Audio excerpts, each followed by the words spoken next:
كنتم مع برامج القناة الأولى للإذاعة الجزائرية. أنتم الآن مع برامج إذاعة قسنطينة على موجة الأفام.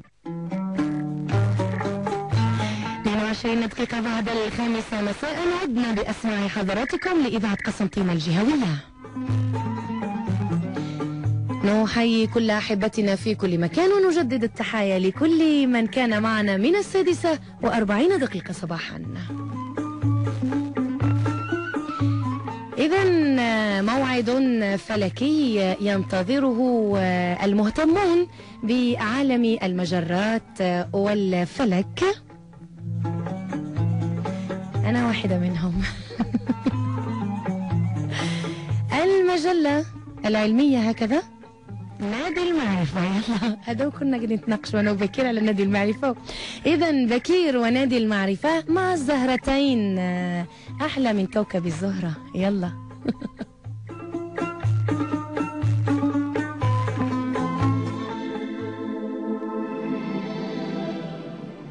هل أنتم من هواة العلوم والمعرفة؟ هل قادكم فضولكم يوما لمعرفة أسرار الكون وما حولكم؟ وهل ترغبون في سفر عبر الزمن لتتعرفوا على حياة العظماء؟ نادي المعرفة نافذتكم على الأكوان، يطلعكم على جديد العلوم والتكنولوجيا، ويمنحكم متعة التعلم والاكتشاف. نادي المعرفة فضاء علمي أسبوعي من إعداد وتقديم جمعية الشعراء لعلم الفلك.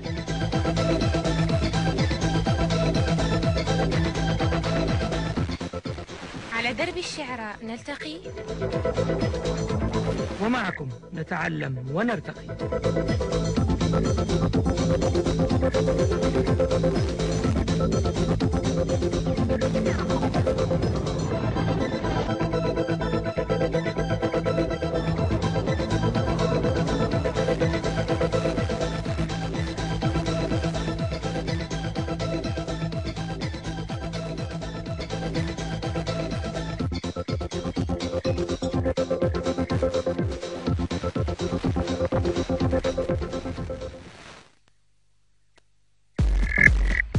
السلام عليكم ورحمة الله تعالى وبركاته.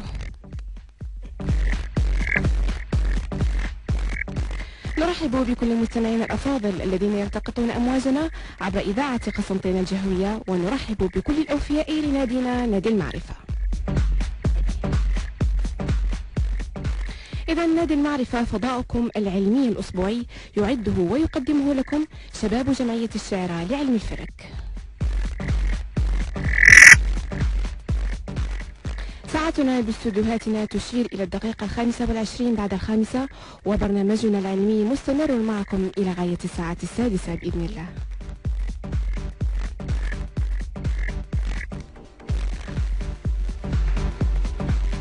يخدمكم في هذه الرحلة العلمية اليوم كل من زميلة ريان، زميلي بكير، ومعكم وفاء.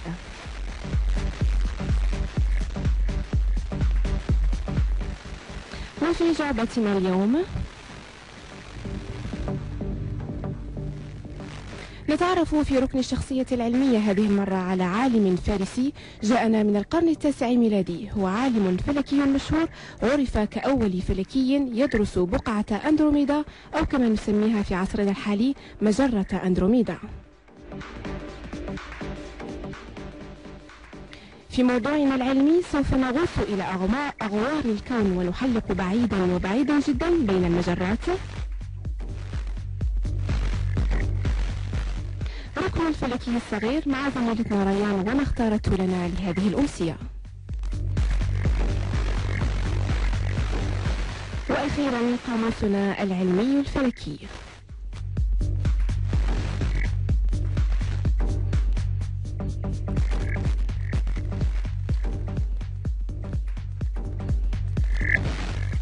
مركبتنا العلمية فيها الكثير من الوقود العلمي. هل أنتما مستعدان للانطلاق زميلتي ريان وزميلي بكير؟ أكيد. إذا نطلب من مستمعينا الأفاضل أن يشدوا الأحزمة ونقول لهم أننا سنطير بسرعة كبيرة جدا قد تفوق سرعة الضوء. شدوا الأحزمة إذن وهيا بنا فلننطلق.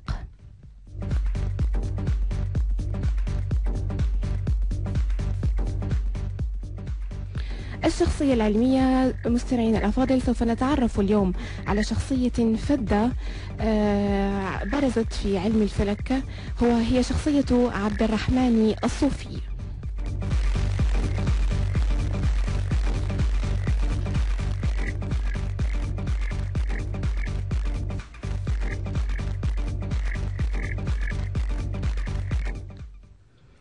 إذا من هو العالم الكبير الفلكي عبد الرحمن الصوفي؟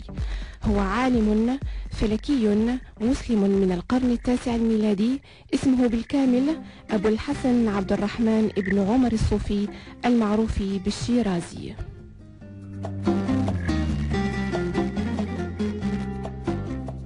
ولد أبو الحسن الصوفي في الري، وهي مدينة في بلاد فارس إلى الجنوب من بحر قزوين عام 903 للميلاد.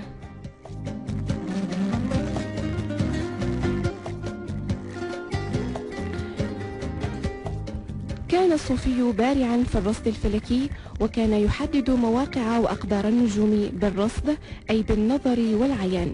وكان الصوفي على علاقة وثيقة وصاحبا للسلطان عضد الدولة البويهي، إذ كان الملك يفتخر بأن الصوفي هو معلمه في الكواكب الثابتة وأماكن سيرها.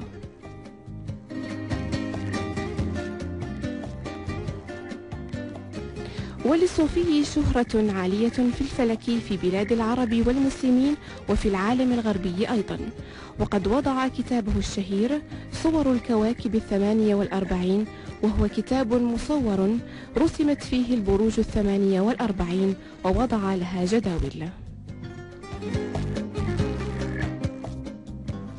كما أنه أعطى النجوم أسماء عربية مأخوذة من البيئة العربية. اعترف الأوروبيون بدقة ملاحظاته الفلكية، حيث يصفه الدوميلي بأنه من أعظم الفلكيين المسلمين الذين ندين لهم بسلسلة دقيقة من الملاحظات المباشرة. ثم يتابع قائلا: لم يقتصر هذا الفلكي العظيم على تعيين كثير من الكواكب التي لا توجد عند بطليموس، بل صحح أيضا كثيرا من الملاحظات التي أخطأ فيها، ومكن بذلك الفلكيين المحدثين من التعرف على الكواكب التي حدد لها الفلكي اليوناني مراكز غير دقيقة.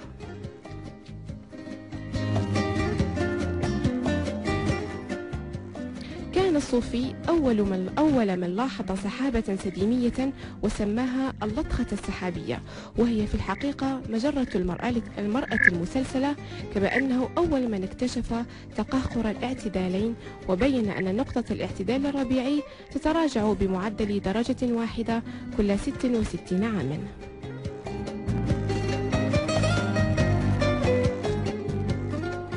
كان الصوفي من أشهر الفلكيين والرصاد الذين عملوا في المرصد الشرقي، مرصد شرف الدولة البويهي، وتوفي سنة 986 للميلاد.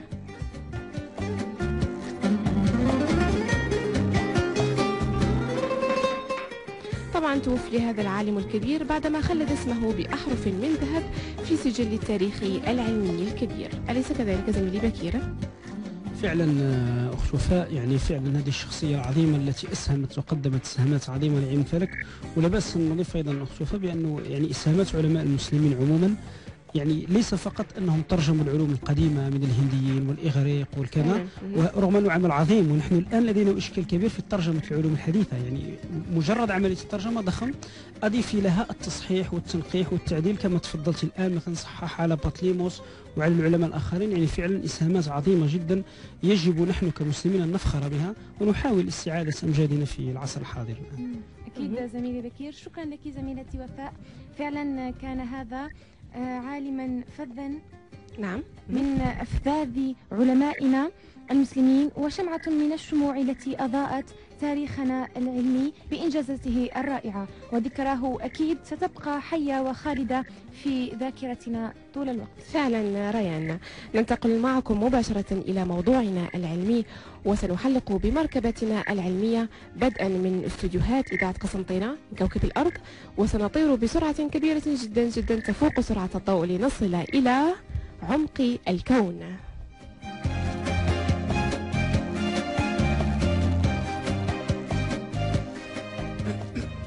ما رأيك زميلي بكير، إذا خرجنا من كوكب الأرض فماذا سنصادف في طريقنا وفي رحلتنا العلمية هذه؟ نعم أخت وفاء، أكيد راح الرحلة تكون إن شاء الله ممتازة. سنصادف الكثير من الأشياء صراحة، وحسب طريق رحلتنا أكيد لما نكون خارجين من الأرض يعني بسرعة، أقرب نقطة إلينا سيكون قمر طبعا. النجم والجرم المضيء في الليالي طبعا الحالكات هو الذي يضيء الليالي. ثم بعد ذلك إذا تجاوزنا القمر بسرعة، لأنك قلت بسرعة الضوء وإلا كنا توقفنا عنده، فبسرعة الضوء سنمر على كواكب النظام الشمسي، أليس كذلك يا ريان؟ نعم، سنرى حلقات زحل، ونرى أقمار المشتري، ونرى بلوتون الصغير. فعلا، وها نحن نعبر معكم مستمعينا أفاضل كواكب المجموعة الشمسية. ربما علينا أن نزيد من سرعة المركبة لنصل إلى أقرب نجم إلينا زميلي بكير، هو نجم ألفا سنتوري. نعم، ألفا قنطورس باللغة العربية. طبعا لما نقول نزيدوا السرعة الحقيقة ما يغير ولا شيء بالنسبة لمركبتنا، لأنه على بعد سنتين ضوئيتين، يعني رقم مهول جدا جدا جدا، وسنأتي للمسافات. فقط نوضح للمستمعين الأفاضل ماذا نقصد بالسنة الضوئية. 4 سنوات ضوئية يعني أننا نستغرق 4 سنوات ونحن نطير بسرعة الضوء لنصل إلى تلك النقطة، أليس كذلك؟ نعم، هذا ما معناتها. نعم، يعني اللي هي بأكبر سرعة معروفة على كل حال حاليا في الكون. نستغرق هذا الضوء أو هذه المسافة، إذا فرضا بأنه مركبة تستطيع أن تسير بهذه السرعة، تستغرق 4 سنوات بدون توقف، يعني في كل وقت تسير لتصل إلى هذا النجم اللي هو أقرب نجم إلينا طبعا بعد الشمس، اللي هو نجمنا الأم. نعم، إذا هيا بنا لنصل إلى عمق المجرات ونتعرف أكثر ما هو تعريف المجرة، ما هي المجرات، ما هي المجرة التي ننتمي إليها زميلي بكير. نعم فعلا أخت وفاء، وبارك الله فيك. إذا إن شاء الله سنشرع في موضوع المجرة، وطبعا مواصلة للرحلة. إذا نكمل الرحلة، إذا بعد ما نتجاوز أقرب نجم إلينا اللي هو ألفا قنطورس، طبعا سندخل الآن في المجال بين النجمي، وسنجد أعداد ضخمة من النجوم، أعداد ضخمة جدا. فيه نجوم تدور حولها كواكب، فتسمى أنظمة كوكبية على غرار نظامنا الشمسي مثلا، اللي يضم 8 كواكب بالإضافة إلى الشمس.